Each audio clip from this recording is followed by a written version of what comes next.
Hello friends, क्या PCOD या PCOS से ओवरी के कैंसर का रिस्क बढ़ता है? आइए डिस्कस करते हैं। मेरा नाम डॉक्टर प्रवीण कुमार है। मैं कैंसर सर्जन हूँ। डाइजेस्टिव सिस्टम कैंसर्स और गायनेकोलॉजिकल कैंसर्स मेरा स्पेशलिटी है। सो दोस्तों, एक और important aspect in ovarian cancer के डिस्कशन में वो है पीसीओएस या पीसीओडी और उसका ओवेरियन कैंसर के साथ क्या रिलेशन है। सो दोस्तों, एक इसमें मैं स्नैपशॉट देना चाहूँगा पीसीओएस का और उसका इंडिया में क्या इम्पैक्ट है। इंडिया में हर 5 महिला में 1 महिला को पीसीओएस होता है। इनफर्टिलिटी का ये सबसे इम्पोर्टेंट रीज़न है इंडिया में। 4% से 20% महिलाएं पीसीओडी या पीसीओएस से बाधित रहता है और इनमें 70% लोगों में यह डायग्नोसिस भी नहीं होता है। तो ये डिजीज का ओवरऑल इम्पैक्ट है। पीसीओएस या पीसीओडी ऐसा सिचुएशन है जहाँ पे ओवरी में सिस्ट बनते हैं और इसके साथ कई सारे दूसरे क्लिनिकल कंडीशंस भी अटैच रहते हैं, जैसे कि इंसुलिन रेजिस्टेंट, दूसरा के मेल हार्मोन्स का मात्रा में बढ़ोतरी होना, वेट गेन, इनफर्टिलिटी और कई सारे ऐसे एसोसिएटेड सिम्टम्स। बट क्या पीसीओडी या पीसीओएस से कैंसर, ओवरियन कैंसर का रिस्क बढ़ता है? सो दोस्तों, पहले ऐसे एक इम्प्रेशन था और थोड़े स्टडीज में ये भी पाया गया था कि शायद पीसीओएस से ओवरियन कैंसर का रिस्क बढ़ता है। बट अभी के लेटेस्ट रिसर्च में ये पाया गया है कि पीसीओएस होने से ओवेरियन कैंसर का रिस्क नहीं बढ़ता है। तो कहने का क्या मतलब है? कहने का ये मतलब है दोस्तों, अगर समझ लीजिए कि आप में से किसी को भी पीसीओएस है, आपको ये नहीं सोचना है और इसके बारे में नहीं चिंता करना है कि आपको ओवेरियन कैंसर का रिस्क ज़्यादा रहेगा या पक्का होने वाला है।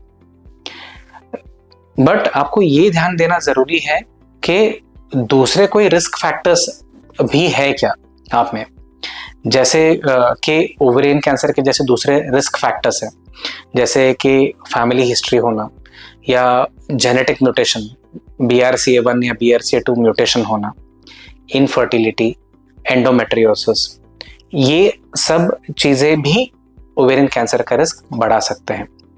अगर पीसीओएस के साथ ये रिस्क फैक्टर्स आप में है तो हो सकता है कि आपका ओवेरियन कैंसर का रिस्क ज़्यादा हो सकता है। तो आपको कैंसर स्पेशलिस्ट से कंसल्ट करना चाहिए और इसके प्रति क्या स्टेप्स ले सकते हैं उसके बारे में डिस्कशन करना चाहिए।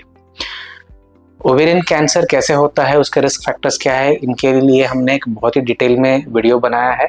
इसका लिंक मैं यहाँ पे दे रहा हूँ, आप ये लिंक क्लिक करके वो वीडियो को भी देख सकते हैं और एक्स्ट्रा नॉलेज पाने के लिए।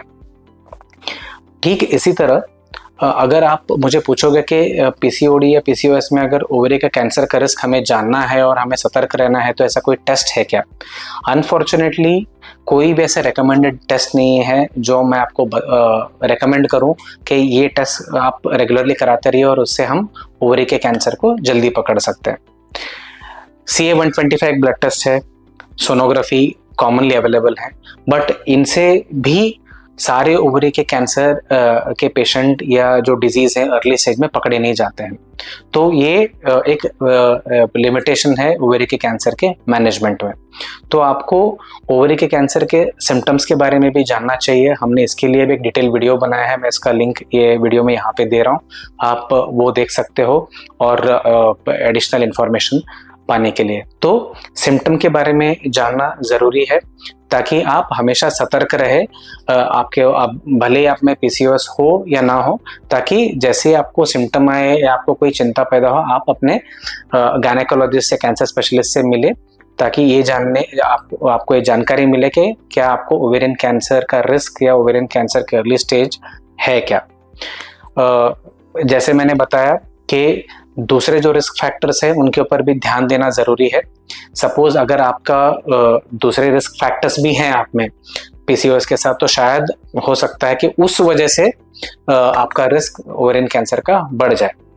और फाइनली मैं ये कहना चाहूँगा कि कोई भी कैंसर का जो रिस्क है सिर्फ एक फैक्टर पे डिपेंडेंट नहीं रहता है, कई सारे फैक्टर्स अलग अलग लेवल पे इसको इम्पैक्ट करते हैं, तब जाके कैंसर का रिस्क बढ़ता है। तो सारे फैक्टर्स को कंसिडर करना जरूरी है। ओवरऑल इन शॉर्ट, सिर्फ पीसीओएस से ओवेरियन कैंसर का रिस्क बढ़ने का चांस ऑलमोस्ट ना के बराबर होता है।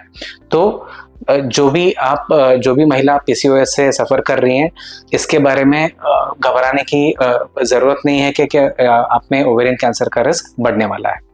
ये टॉपिक के ऊपर आपको और भी सवाल है या डाउट है तो डेफिनेटली हमें कमेंट्स में लिख के बताइए।